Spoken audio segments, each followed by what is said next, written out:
Olá, amigos, que todos tenham um feliz sábado, na paz e na graça do Criador desse dia, Jesus. Vamos estudar a lição da Escola Sabatina e hoje, 17 de setembro, nós iniciaremos uma nova lição, que é a lição de número 13, que ela tem como título Cristo no Crisol.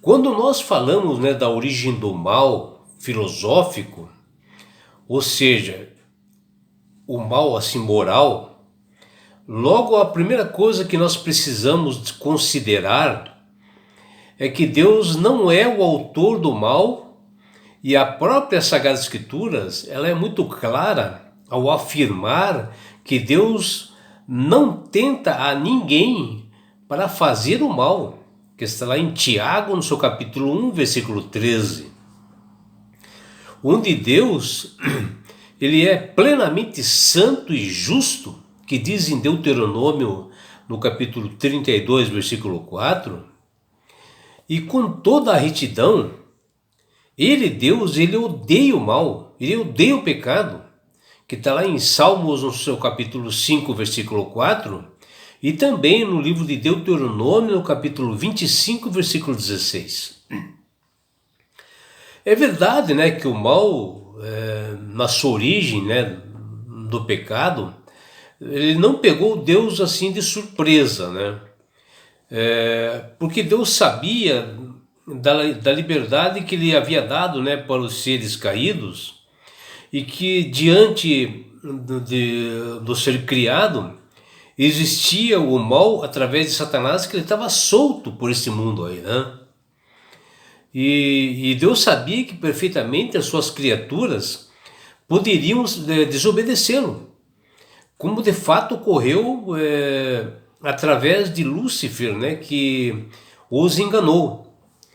E tudo isto porque Deus sempre deu, tanto lá no céu como pro próprio ser humano, ele deu um livre-arbítrio, E Deus dava a todos os seres, onde a raiz do pecado se originou no orgulho, na rebelião contra o próprio Deus, feitamente por Lúcifer no céu, e isso ocorreu antes da queda do homem. E somente depois o tentador, o maligno, ele motivou o casal Adão e Eva a pecarem, que está lá em Gênesis, capítulo 3. E até o apóstolo Paulo, ele diz que o orgulho de Satanás o precipitou em condenação, que está lá em 1 Timóteo, no capítulo 3, versículo 6. Como a soberba, o orgulho que gerou esse ser, que ele quis ser igual a Deus. E o próprio Jesus, quando esteve entre nós, disse que Satanás foi o homicida desde o princípio. Não se firmou na verdade, porque não há verdade nele, que está lá em João, no capítulo 8, versículos 44. E Adão e Eva, eles erraram, assim como o próprio Lúcifer, porque eles cobiçaram de ser como Deus. Eles se rebelaram contra a sua autoridade, eles desacreditaram nesse grandioso Deus, desacreditaram na sua palavra, desobedeceram sua ordem, transgrediram sua lei e ainda tentaram furtar a sua glória e ao comerem o fruto da árvore do conhecimento do bem e do mal. E eles concretizaram a sua condição a partir desse momento de inimigos de Deus e merecedores da sua ira. E como Adão e Eva estavam somente Adão, ele estava assim na condição de pai, ou seja, pai da humanidade, representante de toda a raça humana, e acima de tudo o chefe da raça humana, era Adão. Seu pecado lançou sobre toda a humanidade. E assim veio a inimizade com Deus, onde a culpa do pecado atingiu todos os seus descendentes, que somos nós.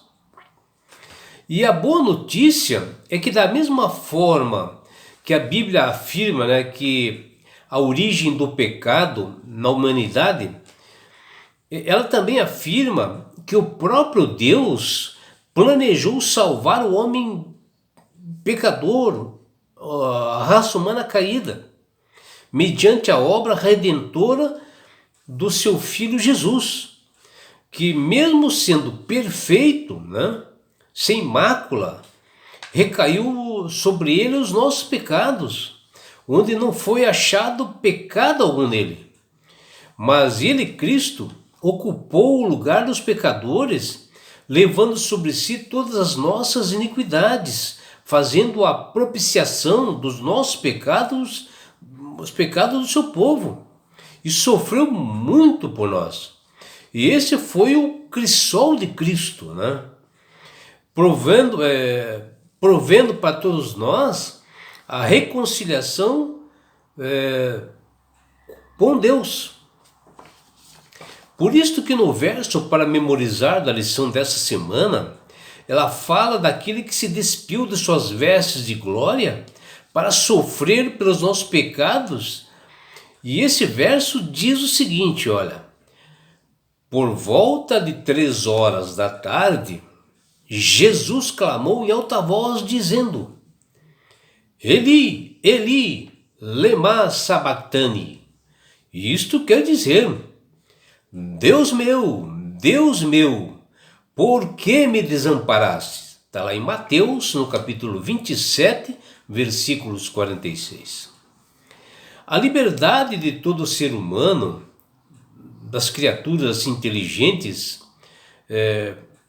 ela foi feita e criada por um Deus sábio, né? E era tão sagrado que, em vez de negá-la, Deus escolheu carregar sobre si o peso do sofrimento, né, causado pelo abuso de liberdade que nós pecamos contra ele. E por isso que, através, né, do sofrimento de Cristo, a verdadeira religião é chamada de religião do amor e da graça, desde a criação até a salvação. E Deus nos criou pela graça sem nossa contribuição, porque Ele nos amou primeiro. E Ele nos salvou pela graça porque nos ama, porque Ele quer ter um relacionamento com o ser humano, Ele quer formar uma grande família, né? E a liberdade que Deus deu para todas as criaturas, que realmente são inteligentes, porque nós somos inteligentes, era tão sagrada que, em vez assim de negá-la, né, Deus escolheu carregar sobre si mesmo, né, o peso do sofrimento após o erro de Adão e Eva, e que foi causado por abuso de liberdade que nós tivemos. Que nós não soubemos aproveitar essa liberdade, esse livre-arbítrio que Ele deu para nós. E por isso que nós estamos aqui. E Deus teve que sair do seu trono da graça, de um lugar de paz, onde os seres angelicais o serviam, para vir sofrer por mim e por você na cruz do Calvário. E nessa semana nós aprenderemos detalhadamente sobre os primeiros anos de Jesus aqui nessa terra. Como era o mundo quando esse Salvador veio, como era esse mundo, como estava naquele momento, como ele, Jesus, superou os preconceitos. E aprenderemos nessa semana, estudaremos diariamente.